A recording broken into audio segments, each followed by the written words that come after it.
Muito boa noite a todos. Que a paz e o amor do Cristo estejam conosco agora e sempre. Um assunto difícil, né? Educação sexual. Quem de nós aqui, principalmente os mais antigos, tivemos essa oportunidade de termos uma educação sexual? O sexo é uma coisa tão importante na vida do ser humano que deveria ser tema nas escolas públicas. As crianças, desde pequenininho, tinham que entender e compreender a função do sexo, não só no corpo, mas também no espírito do ser humano. O sexo é troca de energia, é troca de vibração entre duas pessoas. Por isso que ela é tão importante na vida do ser humano. Ela pode causar tanta alegria como tantas tristezas, através da desarmonia, da disfunção sexual ou do sexo usado de maneira incorreta. O sexo faz parte do cardápio do ser humano, como a gula, como a educação, como a disciplina, como o cuidado com a saúde. O sexo foi criado por Deus, porque todo ser vivo convive sexualmente. Não existe a procriação sem o sexo. Não existe uma vida harmoniosa entre duas pessoas. Pode até existir o amor sem o sexo, mas sexo sem amor realmente fica muito difícil.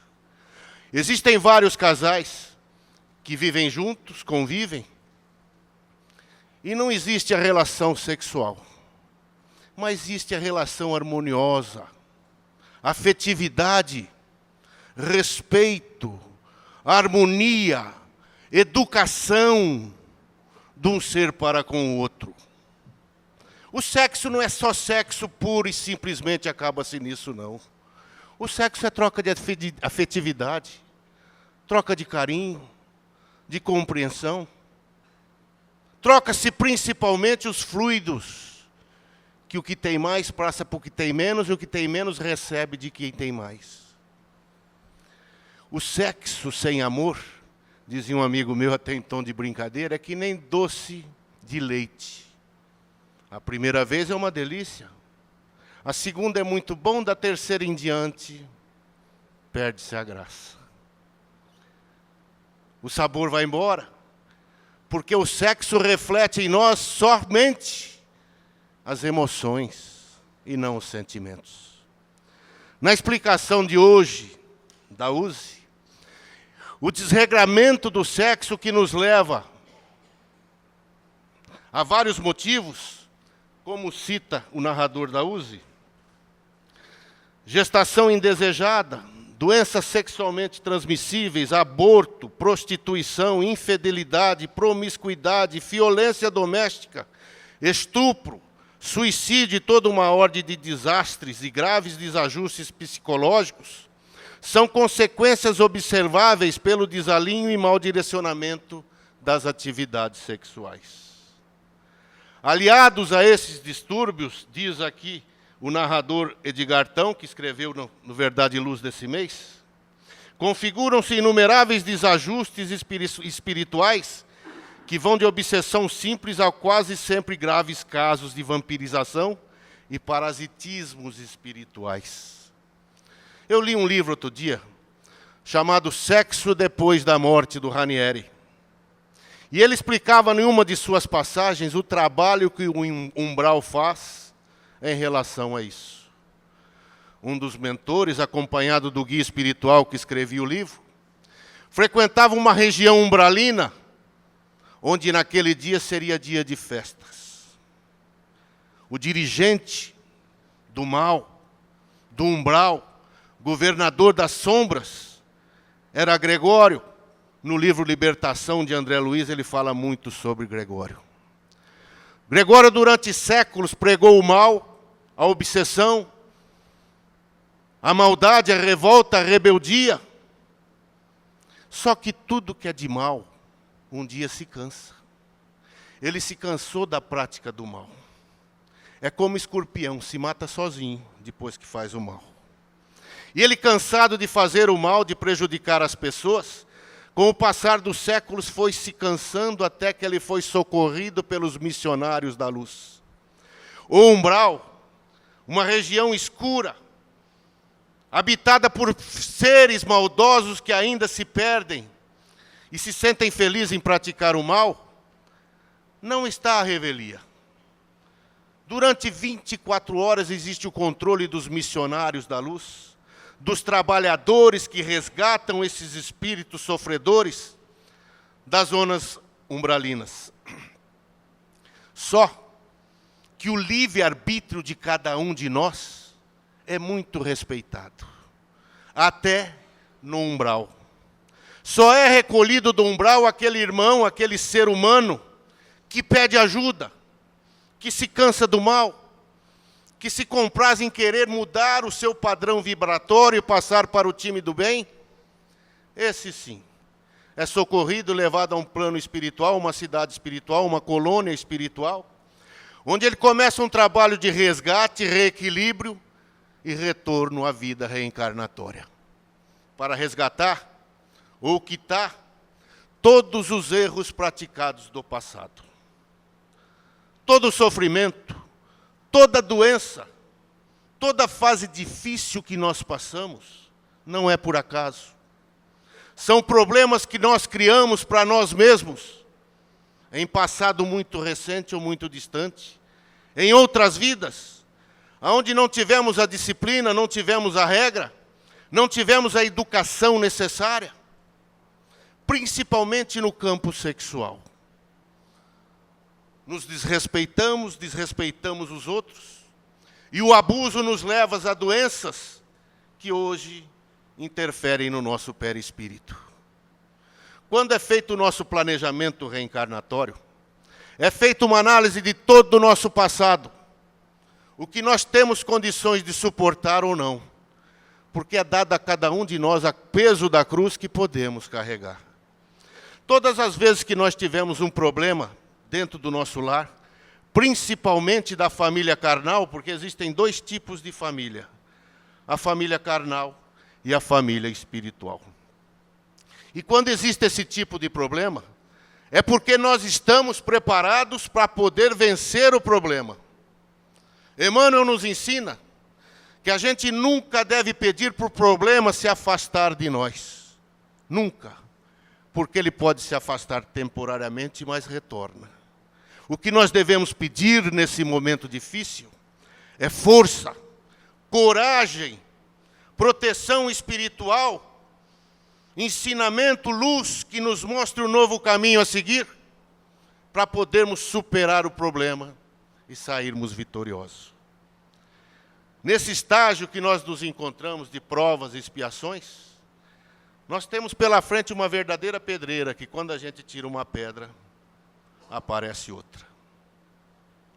Então, nesses ensinamentos sobre o sexo na doutrina espírita, estava lá naquele dia na zona umbralina, o mentor responsável pelo livro e o escritor que deveria escrevê-lo. Não eram vistos pelas figuras sinistras, mas acompanhavam o que estava acontecendo na reunião daquela noite. O salão se encontrava lotado, milhares de pessoas à espera do novo governador do umbral. Esse governador, Tamerlão, uma figura sinistra, um homem forte, de porte físico atlético, de olhos rasgados à moda mongolina, da região de Mongol, na China, bigodes compridos, não expressava no rosto mínimo sinal de caridade ou amor. Não se atrasava nunca aos compromissos. E aquele dia, no seu discurso de posse na governadoria do umbral, ele diz aos irmãos: mudaremos a nossa tática, não seremos moles como foi Gregório, comigo não tem perdão. Quem quiser se aliar a mim, que se alie agora. Se não vai embora, se não vai pagar um preço muito caro da rebeldia. A nova filosofia que nós temos para enfrentar o planeta Terra é esta que eu trouxe aqui.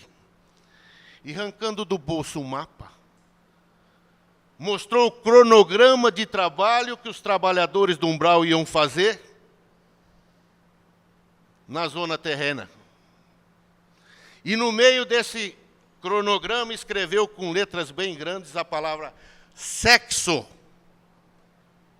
E ele explica à plateia: atacaremos as pessoas da terra no ponto mais fraco que eles têm, o sexo. O ser humano é fraco.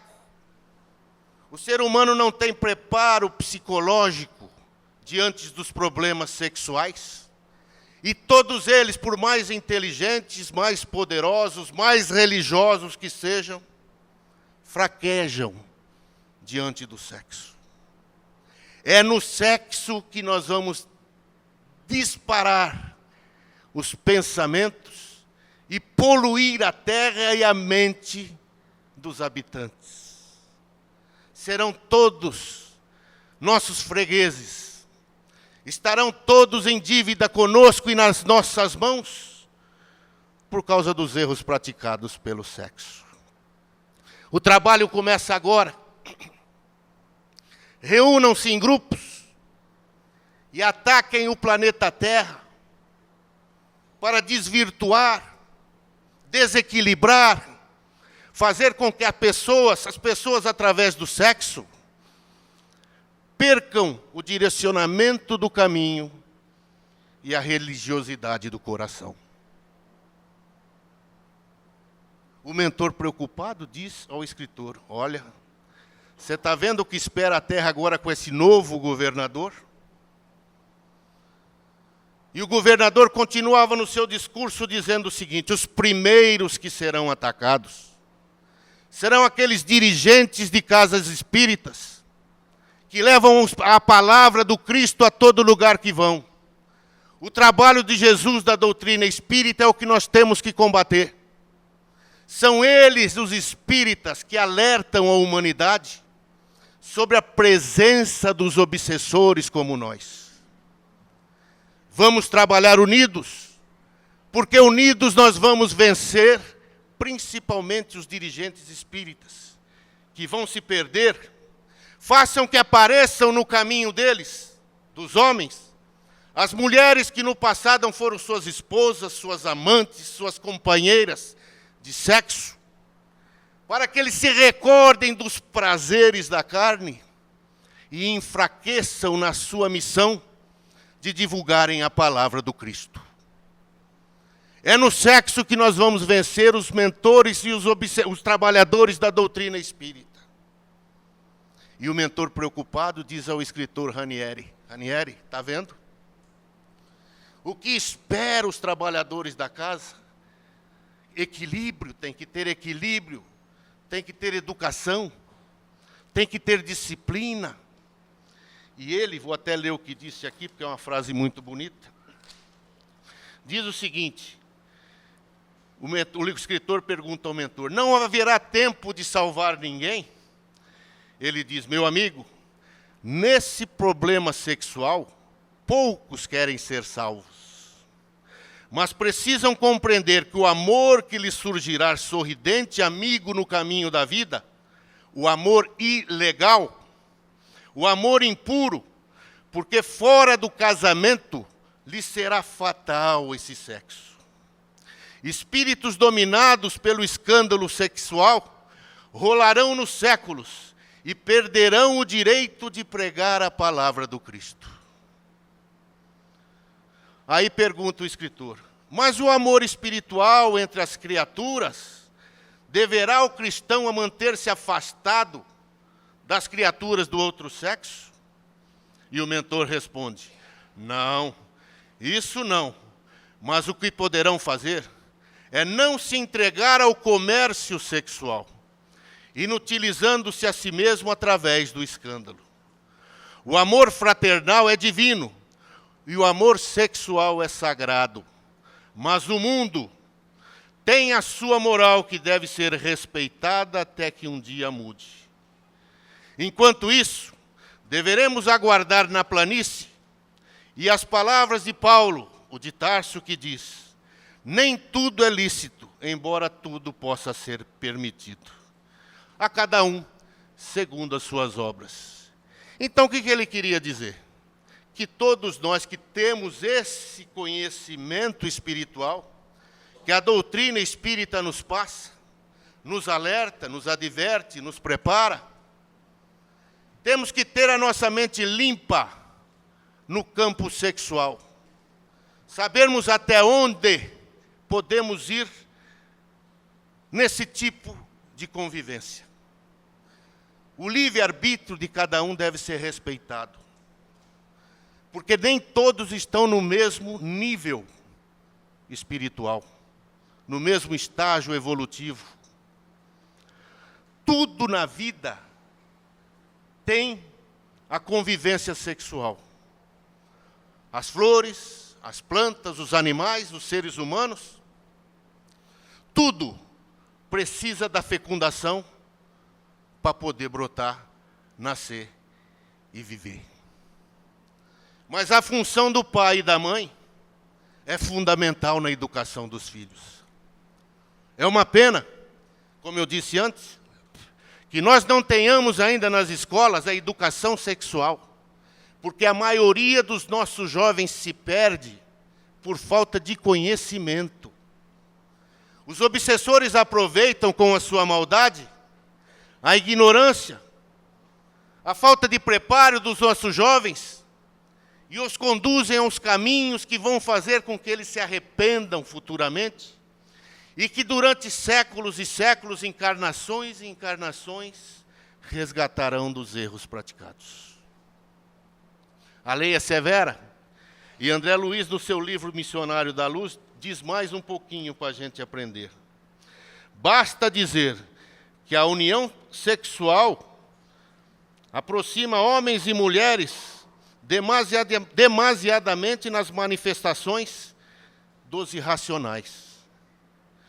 No capítulo da relação dessa espécie, há muita inconsciência criminosa e indiferença sistemática às leis divinas. Tratam-se de semibrutos, onde muitas inteligências admiráveis preferem demorar em baixas correntes evolutivas. Talvez a permuta sublime das energias perispirituais, simbolizando alimento divino para a inteligência e para o coração, e força criadora que somente os filhos carnais, mas também as obras e realizações generosas das almas para a vida eterna. A cada um segundo suas obras, que cada um tenha consciência de seus atos, que tudo que nós fazemos aqui no planeta é registrado e que um dia a gente vai ter que prestar conta. É como aquela tese do rapaz sobre a religião. Falou que um rapaz se formava numa faculdade e para conseguir o doutorado tinha que defender uma tese. E ele escolheu a tese chamada O que é religião, para poder definir o seu trabalho de doutorado. Sai pelo mundo perguntando a todos, o que é religião? O que significa religião? E as respostas que encontra não lhe agradam. Até que um dia, passando por uma fazenda em um campo, ele encontra um trabalhador rural de pouca cultura, de pouco estudo, mas com uma inteligência da vida, uma experiência vivida, fantástica. E ele pergunta para aquele homem bruto que trabalhava no plantio da safra do milho, meu irmão, o que é religião? E o trabalhador rural responde, olha, religião é uma boa safra. É que nem essa que eu estou colhendo aqui. Você sabe o que é religião? Religião, a gente prepara a terra, aduba, escolhe a melhor semente que tem, planta para ter as melhores espigas de milho que a gente puder retirar da terra. Aí, depois que eu colho as melhores espigas de milho do Brasil, eu vou vendê-las no mercado lá na cidade. Para mim chegar lá, eu tenho 3 caminhos. A estrada de asfalto, a estrada de terra e a picada pelo meio do morro. Assim eu vou. Chego no mercado para vender o meu milho, ninguém me pergunta que estrada que eu usei. Só querem saber da qualidade da minha espiga. Religião é isso. E o jovem doutorando diz, mas como? Me explica que eu não entendi. Ele falou, vou te explicar. Quando a gente morrer e chegar lá na espiritualidade para prestar conta dos nossos atos, alguém vai perguntar, o que fizeste dos filhos que eu te destinei? Das pessoas que conviveram sob o mesmo teto dentro do seu lar? O que fez da tua vida e da vida dos outros? É a mesma coisa. Chegando lá, eles não vão perguntar se a gente era espírita, se a gente é católico, se a gente é batista, se a gente é santista, é são paulino, palmeirense, não importa. Chegando lá, eles vão querer saber onde é que está a espiga de milho que nós plantamos. O milho que nós levaremos para a espiritualidade, a qualidade dele. Não vamos fazer da religião um escudo para se defender das coisas erradas que nós fazemos. Toda religião é boa. Toda religião tem boas intenções. A religião é boa. Às vezes o que não é boa são os dirigentes da religião, que usam dela para tirar proveito da fé, em nome de Jesus. Então nós estamos nessa posição da doutrina que nos ensina, nos alerta, nos prepara. Podemos até dizer que somos privilegiados, mas mais se pedirá daquele que mais se deu. Esse que mais se deu somos nós, que temos a oportunidade de estarmos numa casa dessa, falando sobre a vida espiritual, sobre a vida futura, do livre-arbítrio de cada um de nós, dos atos e das sementes que nós vamos plantar. O que é que nós vamos colher? Tem uma história de Jesus que ele ensinava que certa vez ele se encontrava em uma cidade pregando amor, pregando a bondade, e se aproxima dele uma mulher bonita, jovem, morena, uma samaritana linda. E ao ver a figura do Cristo, ela se encanta. Ela era naquela época uma milionária do sexo. Jesus nunca dizia prostituta. Jesus dizia vendedora de ilusões. Porque o sexo é ilusão. É ilusão pura.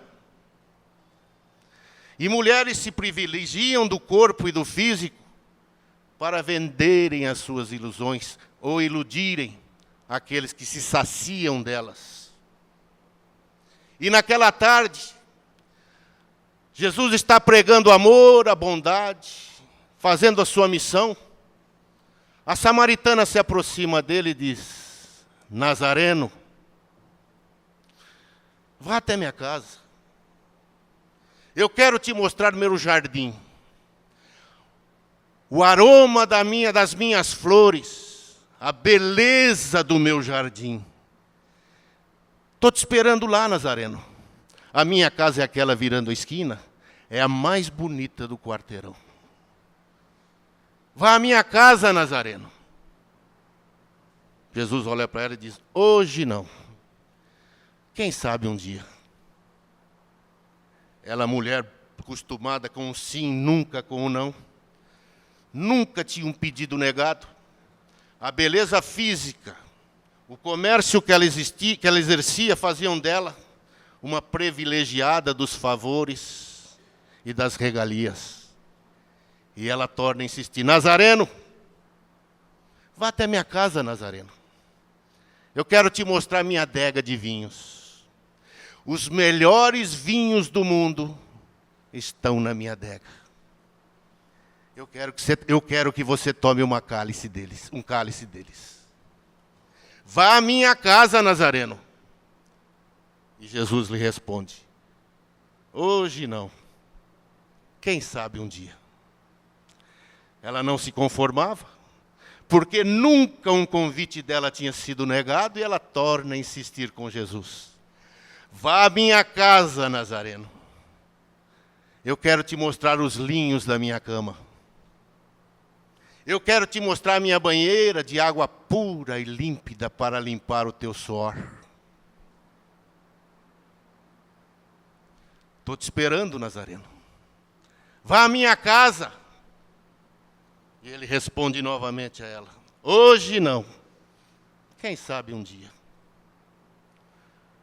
Ela nervosa, vira as costas, sai num passo compassado, nervosa, irritada, larga o Nazareno falando sozinho e vai embora. Não conseguiu o que ela queria. Os anos passam céleres, correndo rápido, sem a gente esperar. A vida é muito rápida, é muito ligeira. E muitos anos depois, a gente vai encontrar Jesus numa outra cidade, fazendo o mesmo trabalho de divulgação do cristianismo.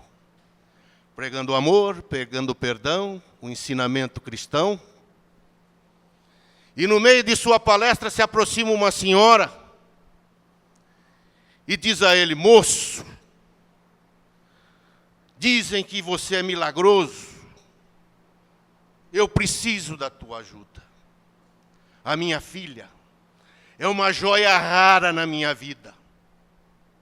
Todo o meu amor é para minha filha. Só que minha filha hoje se encontra muito adoentada numa cama. E só um verdadeiro milagre vai tirá-la do curso da morte. O senhor pode ir à minha casa? E Jesus diz: sim, hoje eu posso. Se dirige a uma região afastada do centro da cidade, uma casinha simples, humilde. Entra pela porta, adentra ao quarto onde se encontrava a camada doente. E quando a doente vê Jesus entrando pelo quarto, em sobressalto, arregala os olhos e diz: Nazareno, depois de tantos anos foi hoje que você resolveu me visitar? Eu sou aquela que por 3 vezes te convidei a ir para minha casa e você não quis. Eu estava no auge da minha beleza física, no esplendor da minha sexualidade, e você não me atendeu.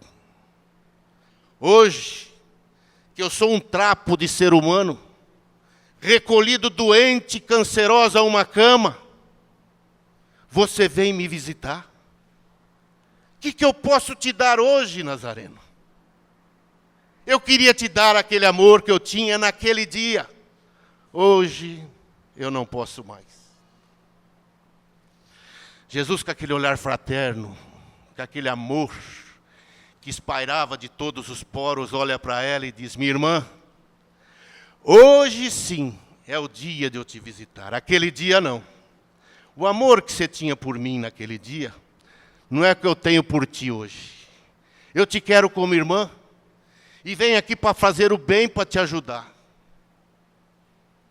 Esse processo que você se encontra de doença avançada são os desvios do sexo que você praticou durante a sua vida.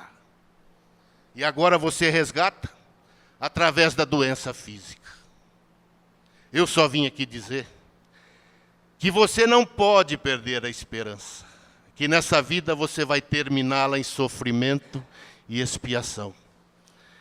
Mas que na outra vida, quem sabe, um dia a gente possa conviver junto. É o que eu quero de você. A tua convivência, a tua disciplina, o teu amor, como todos nós somos irmãos. O amor fraterno, o amor verdadeiro, o amor divino. É isso que eu quero, minha irmã. Aceite as adversidades da lei de causa e efeito. Resgate os erros do passado.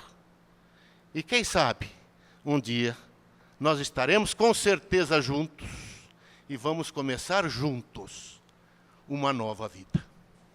Muito obrigado a todos pela paciência de me ouvir. Até uma outra vez, se Deus quiser.